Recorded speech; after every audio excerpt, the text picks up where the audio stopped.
Good afternoon, Lynette Oxley here for Tactical TV. We're talking to Paul Oxley again from the chairperson for GOSA about what is happening on the gun front or gun rights arena this week. Welcome, Paul. Thanks, Lynette. Nice to be here with the viewers. What's happening? Lots. Yeah. So this week, this Monday, was the deadline for the public submissions on the bill which is being proposed. There was a hell of a lot of submissions. As far as I can tell, there's more than 200,000. I know the Institute of Race Relations is talking about 21,000 people using their submission tool. The submission tool from the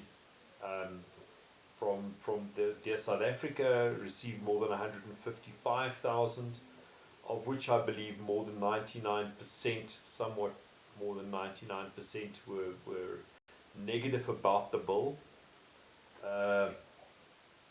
And then there are various others. The campaigns run by the DA, the campaigns run by the Freedom Front Plus, and by a number of other parties. So we speculate that we probably have in the region of 200, maybe north of 200,000 submissions. That's pretty big, huh? It's pretty large. And substantive submissions, not just dear Mr. Seller, I hate the idea of the bill. Regards. One of my club members submitted something on Monday. Yes. And it was 130 pages. That's with very small print. I haven't got through it yet. I had sight of that. The guy is a statistician, and he's gone into some detail. Whereas most legislation is double typed, double spaced, this was single spaced, 137 pages of it.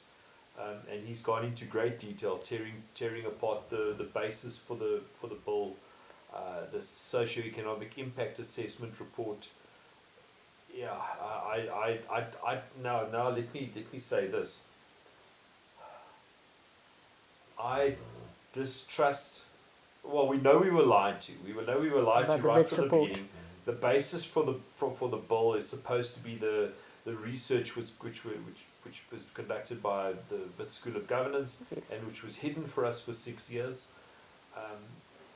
So we know that we've been lied to right from the beginning, that there is actually no factual basis for the bill, for the claims that government has been making. So why would we suddenly now start to trust government? This comes to mind when I think of what are they going to do with those submissions. Are they going to relegate those submissions to file 13? Are they ever going to read them? Is there anybody in government who has the skills and the competence to read our friends, our club members' submission and actually make sense of it? I don't think there is. I don't think government has those kind of people under their employ. And if they did have, I don't believe that they have the goodwill to actually do that. So what's the answer? The answer is, we as last week, we have to hope that now Minister Sele, since he wasn't booted out of the cabinet last night, he seems to be hanging on with one fingernail. Since he wasn't booted out, maybe he'll find the courage to admit that this whole thing was a horrible idea and can it. A number of people have written to him, a number of people have written to the President, a number of people have written to the Secretary of Police saying, for God's sakes, ditch the bill. In toto, complete. I was expecting it to happen already. I was expecting it to happen too, but politics and the ANC responding to reality is not something which happens very often. I think that there is still a chance that it'll be ditched. If it's not ditched, it'll have to go to Parliament. along with the report on the public participation, we've made damn sure that Parliament is looking out for this. So Parliament will then evaluate it and look at the public submissions and say, whoa, hang on a sec. There's more to this than meets the eye. We are not going to stay quiet. We are not going to stay silent. Yeah. In fact, on the 19th, Parliament is in recess at the moment. I think they're coming back to work. They're getting back to work on the 16th of August. When they get back to work, the Parliamentary Portfolio Committee on Police meets on a Thursday normally. Sometimes they move that on to a Friday. And that's why I'm being a little bit unclear about the dates here. We will be travelling down to Cape Town to hold a march on Parliament the Thursday, but potentially the Friday as well, if they move the date, depending on where they move the date. We want to present our demands as South African citizens. We want to present our demands to Parliament, to the Portfolio Committee, at the first opportunity that they meet. We know that Dear South Africa has asked for a specific opportunity to present the results of their public participation campaign to the Parliamentary Portfolio Committee, and it would be cool if we can manage to coordinate those events. So we make a big do of it. We get some of our international press coverage on it. I know you and I spent most of the morning on the range with the television crew. If we can get a lot of pressure on that, if we can increase the pressure on that, there's less chance that government will be able to hide the results of the public participation campaign. Absolutely. Which is what we're afraid of. Yeah. We're afraid they'll just bury it somewhere. We can't let them bury this. Guys, we have to push this through.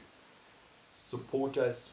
If you can be in Cape Town on the 19th, stand ready. We will issue the call-up instructions on the Facebook group and via our MailChimp mailing system. We'll get it out to the people. Please, if you can be there, if you can support us, that would be fabulous. In the meantime, we started that public participation thing, that we the people, hands off our legal guns. You've seen the stickers. There's dozens of minibus taxis running around with the stickers on at the moment. There's people have got them up in gun shops and all over the place. We're dishing them out. We've now moved on to phase 2 of that, and in honor of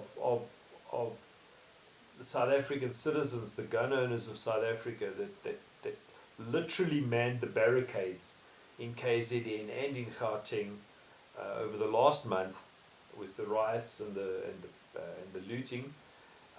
We've developed our second stage of our campaign, and that is, I've got a bunch of stickers right here. We the people, defend our democracy, license the person and register the firearm.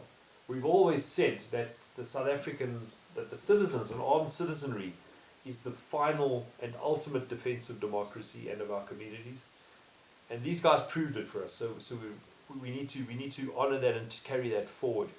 And then the message also to the police, how to sort out the CFR, license the person, register the firearm.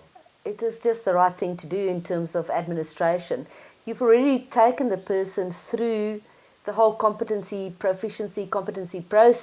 Exactly. You've done the criminal records checking. Yes. Why do you have to triple, if a person applies for a new gun, it's just got more and more paperwork, which is not used in any case. It's almost impossible to imagine that it wasn't done on purpose in order to try to slow down the system and break the system. The problem with that is from the government's perspective, and this, it's unintended consequences. They thought, well, let's make it as difficult as possible for people to get guns.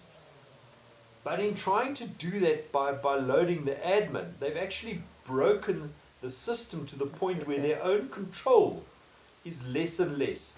They've eliminated the possibility of being able to control the firearms register by complicating it to the point where it breaks all the time. So it's actually counter their own objectives. Absolutely. And this is the way unintended consequences work. You know, the people that decided to use the Firearms Control Act as a way of removing firearms from society. They had no proper research basis, no basis in science, as they keep telling us, and B, they weren't very clever otherwise. I mean, what they've actually done is they've hamstrung themselves. They've eliminated control steps. Absolutely. They are less in control of the firearms in South Africa now than what they've ever been, and that can't be good for the maintenance of law and order. No, it can't be. Anything else, Paul? Guys, have a great weekend. That's all I can say. There's no anybody asking questions, Hannes? Nothing. Okay, great. Thank you very much, Paul. We'll do it again next week. Thanks. But thank you very much and have a good afternoon. Support GOSA.